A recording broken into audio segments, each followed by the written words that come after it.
Hi folks, and today we're going to have a little look at how to download and install the latest version of Ardour. Now this is prompted by the fact that I received the other day a new laptop. Well, it's new to me anyway, it's refurbished. I always buy refurbished if I can, or second hand, because running Ubuntu Studio like I do, there's no particular need to have the very latest hardware. It will run absolutely fine on something a little bit older.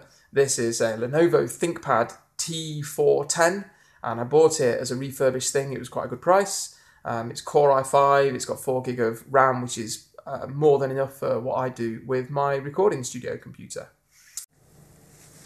It's been pointed out to me before that the screencast quality of the videos has not been great that I've been putting up. So today I'm trying something different. I'm just pointing my phone straight, camera on my phone, straight at the screen and hoping that works. So here we are. This is my new laptop. I've already installed Ubuntu Studio. I've still used 12.04, which is an LTS release. It means it's still supported. I happen to have a 13.04 disk knocking about as well, Ubuntu Studio 13.04, but it's actually already reached the end of its support period. So I'm on 12.04. I'm really looking forward to 14.04, which is going to be released in only about a month. But here we are. This is a clean install of Ubuntu Studio. I've got the browser open. There's Firefox there. Oh dear, oh dear. He says, what's going on? I've rolled it up. There we are. Didn't even realise I'd done that. Okay, so we're on the Ardour page. We're going to go to download. Now, I love the pricing idea of Ardour. It's free to download. It's open source, so you know it's kind of got to be free, really. But the only thing that they release for free, totally free download, is the source code. Now, I certainly don't want to faff about having to build something like this from source. So, in order to get a binary package, then you have to buy or pay for, in some way, the privilege of using it. I've already done this, but I'll just quickly run through this for you. I would highly recommend that you subscribe. This is a small monthly payment. Now, I have to say, I don't earn a huge amount of money, so I've gone for this option, and I'm subscribing for a rate of $4 a month. You can actually subscribe for any amount you want. I have been earning a little bit of extra money just recently, and so I'm hoping that soon I'll be able to bump that up to the $10 a month plan. It just comes out my PayPal account every month. I don't even notice it's happening. It's absolutely fine.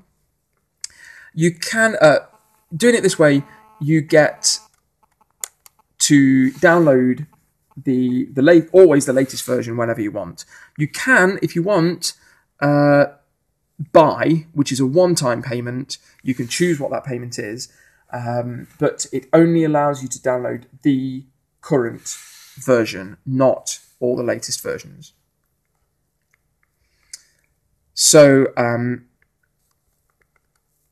I've already subscribed and paid, so I'm going to go to the download page. I'm already logged in here. Usually there's a login button up here, but I've already done that, so it vanishes and it becomes a My Account button instead. I'm on a 32-bit system. Let me continue.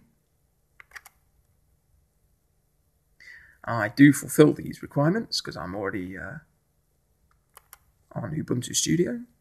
And this is going to just download the tarball for us. And I'll see you in a bit. So I've made a cup of tea, and that's been enough time for the download to finish. So I'm going to go into the menu and into File Manager. I'm going to go into Downloads. I'm going to right click on the archive here, and I'm going to do Extract here. And it's created a new folder with all the files that were inside. In the README, you should see, on most distributions we can double click the file install.sh. So we're going to try and do that.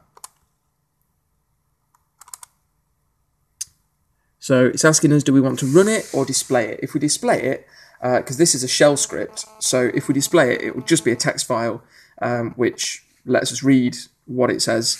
But we want to run it, and hopefully that will... so we're going to run here. Hopefully it will do the business that we want it to do. And I'm going to type my password in. I don't think you can see this. And I'm going to just leave that to do its stuff. And I'll be back in a tick. Okay, that took about 25 seconds to install that. I did get a warning during the install process that said that my system this is a new system to me, so I've not done any testing with this yet at all. That it uses frequency scaling, which can have an impact on audio latency. So that's something that I need to bear in mind. I took a little shot of the message so I can see it again later if need be. I might need to look into that. But it went ahead with the install. So I'm going to get rid of these, get rid of that. And I should see that now in here, maybe not. Here we are. Ardour 3.5 has installed there. Now, personally, I have to say I'm not particularly good at keeping up to date with things. I always take the view that if something's working really well, you don't necessarily need to update it.